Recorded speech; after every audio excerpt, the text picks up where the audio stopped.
formidable robot.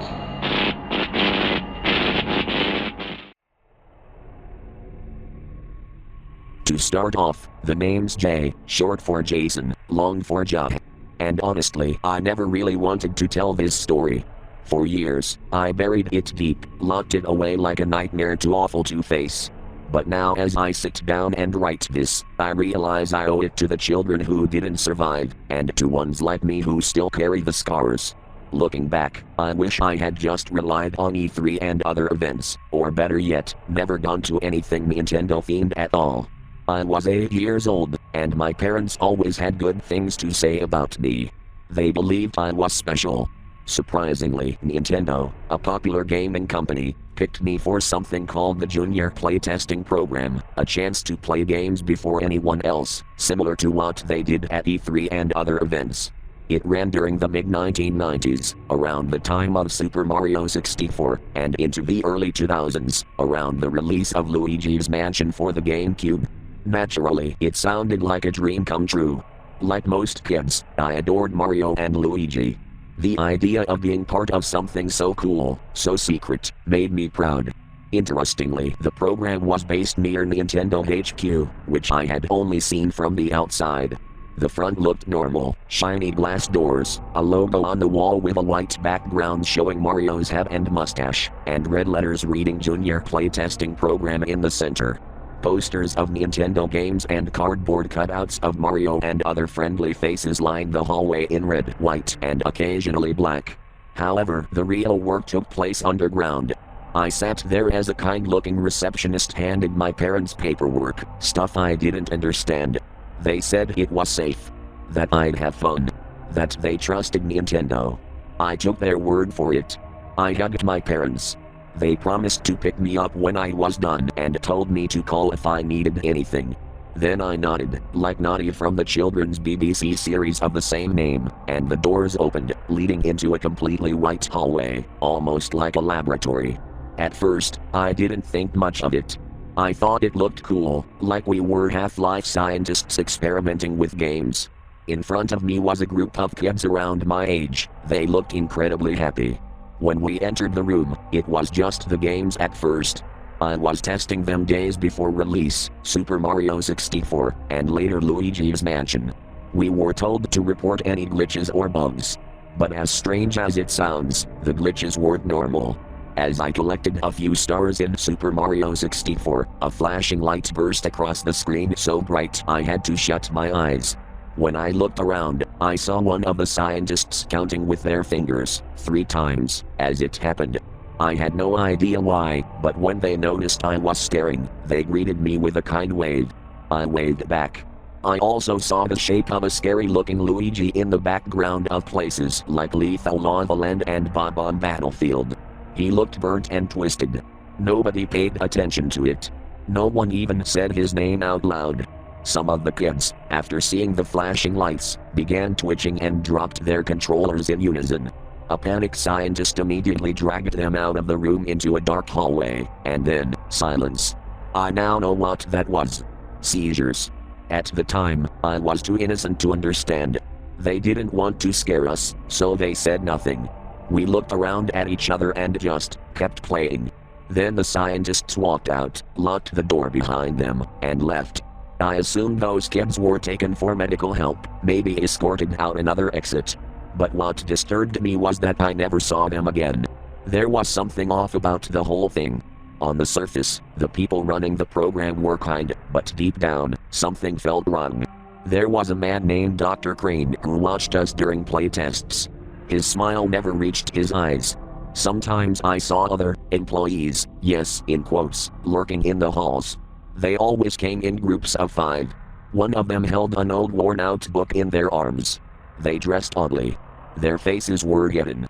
They never spoke out loud, only whispered among themselves. Some internet forums later called them the Eternal Stalkers. Apparently, they've been involved in strange things around the company, stuff I honestly don't feel comfortable talking about. One day, I was relaxing in a chair when my dad called. "Hello, my boy, how's it going back there?" He asked.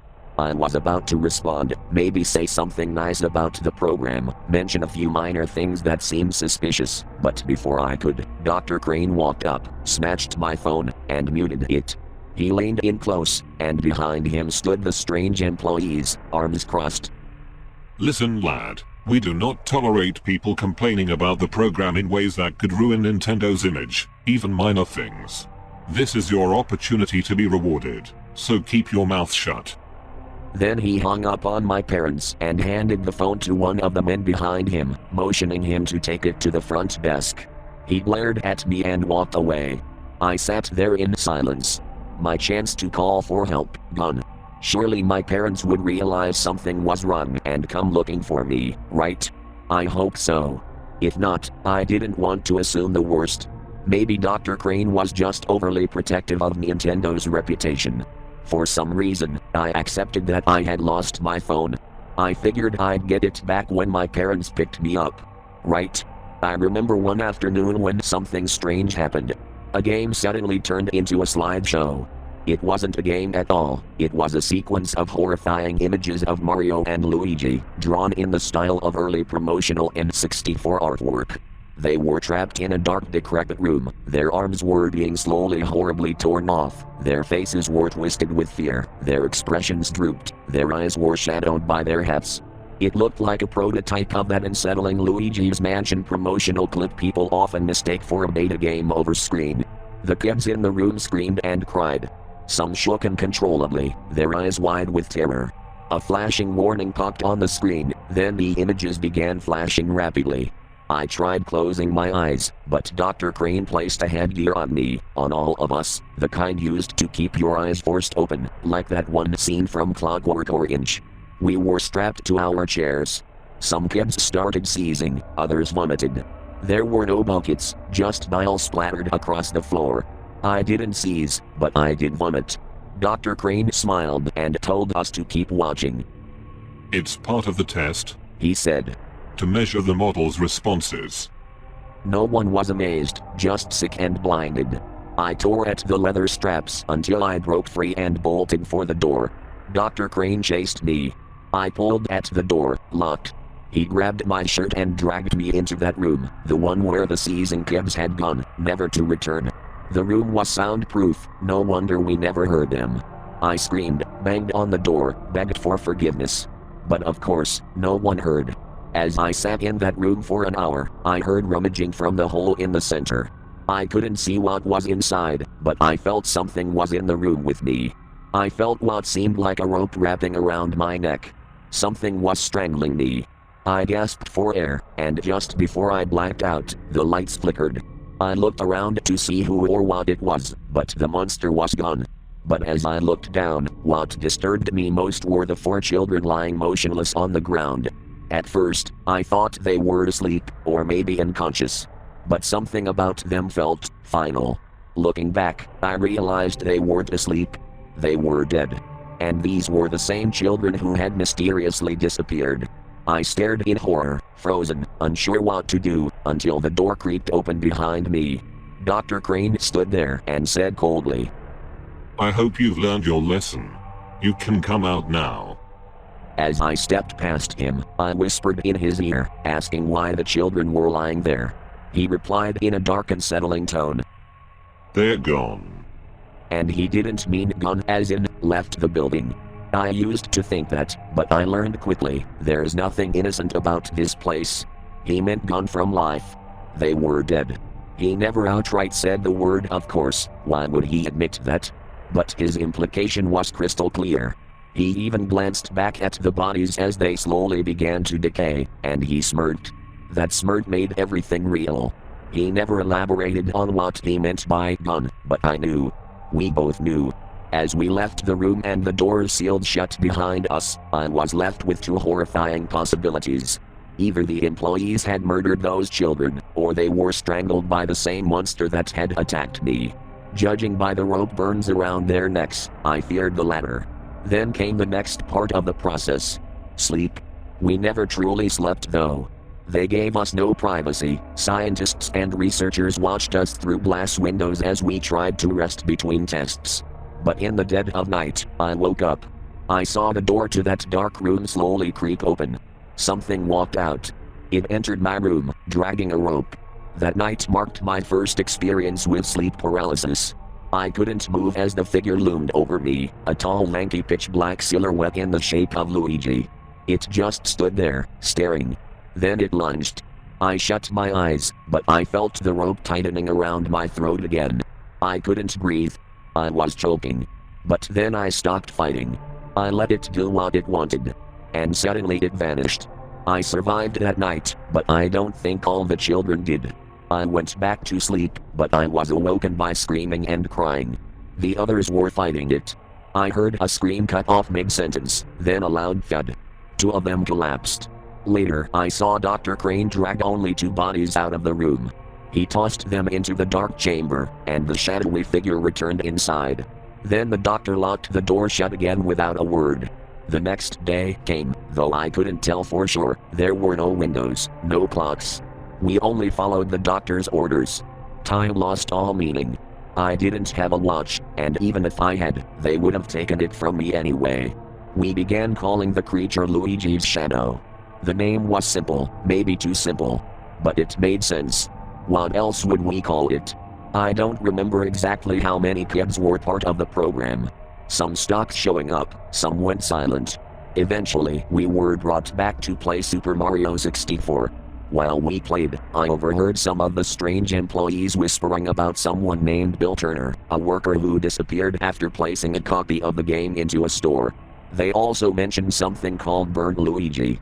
Something I had no clue what that meant. Then came my final night. I was alone in the testing room, playing a Mario 64 prototype that had me controlling Luigi.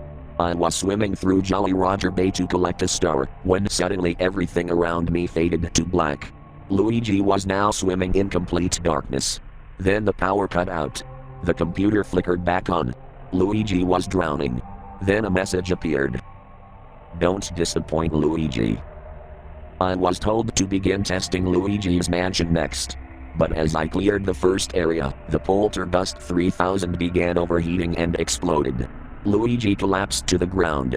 The screen faded out on a shot of Luigi stepping out of the mansion, his face drained of life and full of gloom. Next to me, a child grew frustrated with Mario 64 and lost control. After being attacked by an Maggie in-game, he smashed the computer in rage and then lunged at one of the researchers. Dr. Crane didn't hesitate. He pulled out a shotgun and shot the child on the spot. I watched in horror as the child's lifeless body was dragged into the dark room, leaving behind a bloodstain. Then we were told to go to sleep. They didn't monitor us this time. But I had enough. I noticed something strange. My bed was slightly off-center. I pulled it aside and saw an open pipe beneath it. A possible escape route, or maybe a passage used by the shadow. I didn't care anymore. I dropped into the pipe and found myself in an underground sewer. I climbed a ladder leading to the surface. The moment I emerged and felt the fresh air on my face, I cried. What made me smile even more was seeing my parents standing there, putting up missing posters, their car parked nearby. I shouted, "Hey," and they turned, saw me, and ran to hug me tightly. They were overjoyed to see I was alive, but immediately concerned about how thin I had become.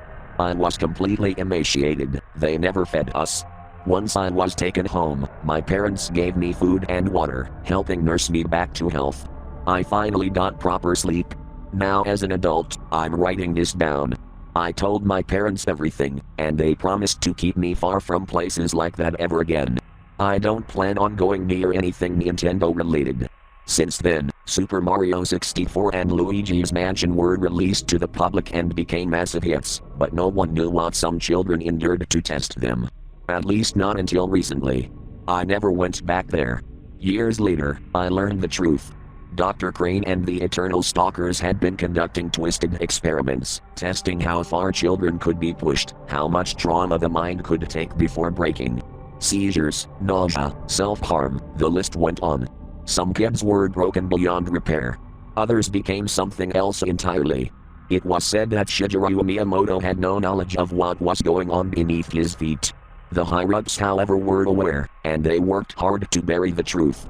To the rest of the world, Nintendo was just bright colors and catchy music. I still think about it every night when I try to sleep. I wonder if there are still kids trapped there. I hope justice is finally brought to them. This was my story, a story no one wanted to hear. But now you know. I'm not telling you to stop playing their games. But there's a reason Nintendo includes those warnings about flashing lights and patterns, those messages urging you to consult a doctor before playing. Someone there knows. It's not just a health warning, it's a message. And we should be listening. My parents insisted I call the police, and I did. They're still investigating, though the case remains unsolved. Eventually they found Dr. Crane and arrested him. During interrogation, he claimed he'd been secretly hired by Nintendo, but the company denied any knowledge of children being harmed. All information surrounding the junior playtesting program has since gone dark.